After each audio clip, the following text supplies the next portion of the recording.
সন্দেশখালীর ঘটনার মাস্টারমাইন্ড শেখ শাহজাহান এখনো বেপাত্তা, তদন্ত চলছে।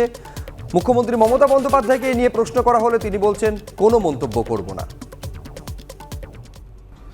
Matter is under investigation. I don't have any comments. Matter is under investigation. I don't have any comments. হামলার ঠিক আগে শেখ শাহজাহানের সঙ্গে মোবাইল ফোনে ইডি আধিকারিকদের কথা হয়েছিল।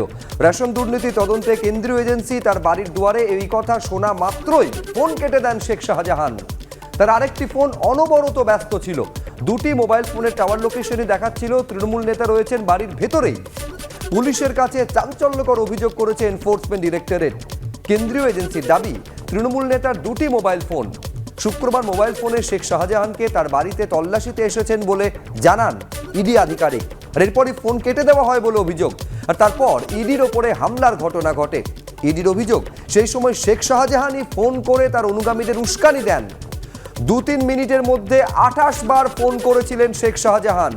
ফোন কলের রেকর্ড রয়েছে, আদালতে দাবি করেছে এনফোর্সমেন্ট ডিরেক্টরেট। সন্দেশখালীর ঘটনার পর 6 দিন কেটে গেছে, কেন এখনো বেপাত্তা শেখ শাহজাহান? সেদিনের ঘটনায় যারা অভিযুক্ত, কেন তাদের বিরুদ্ধে লঘু ধারায় মামলা রুজু করল পুলিশ? এমনই একাধিক প্রশ্ন তুলে আজকে বিজেপির নাজার থানা ঘেরা অভিযান ছিল এবং যেখানে প্রথম পুলিশি ব্যারিকেড ভেঙে এগিয়ে যায় সেই মিছিল এবং এরপর থানার 100 মিটারের মধ্যে চলে আসেন বিজেপি কর্মী সমর্থকেরা এবং সেই সময় তুমুল ধস্তাধস্তি শুরু হয়।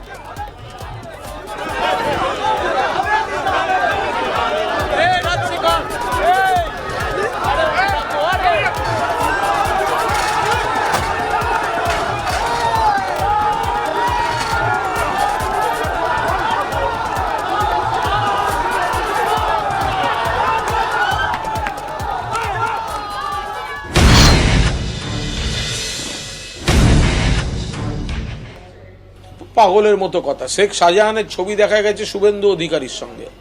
শুভেন্দু নিশ্চয়ই তার ঘনিষ্ঠ, শুভেন্দু বলতে পারবেন। এই অভিযোগটাও তো আসছে যে শেখ শাহজাহানকে বিজেপিতে যোগ দিতে বলা হয়েছিল, তিনি যোগ দেননি। সেই জন্য প্রতিহিংসা পরায়ণভাবে তার উপরে পরিকল্পিত চক্রান্ত করে একটি দৃশ্যের অবতারণা করে তাকে টার্গেট করা হচ্ছে, এই অভিযোগও তো আসছে।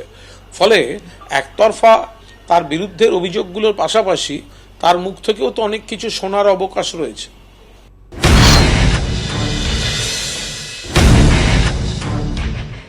এরকম নাটক মাঝে মধ্যেই করছে, হাত পা ছুটছে। অনেক বাচ্চা ছেলে এরকম হয়, দেখবে যখন দুধ পাওয়ার সময় ঠিক আছে যে দুধ পাবে, কিন্তু দুধ যদি না পায় তাহলে হাত পা ছড়ে। সেদিন আমাদের 17 তারিখ ব্রিগেডের দিনও এরকম হাত পা ছড়েছিল। সন্দেশখালীর ঘটনার মাস্টারমাইন্ড শেখ শাহজাহান এখনো বেপাত্তা, তদন্ত চলছে। মুখ্যমন্ত্রী মমতা বন্দ্যোপাধ্যায়কে নিয়ে প্রশ্ন করা হলে তিনি বলছেন কোনো মন্তব্য করব না।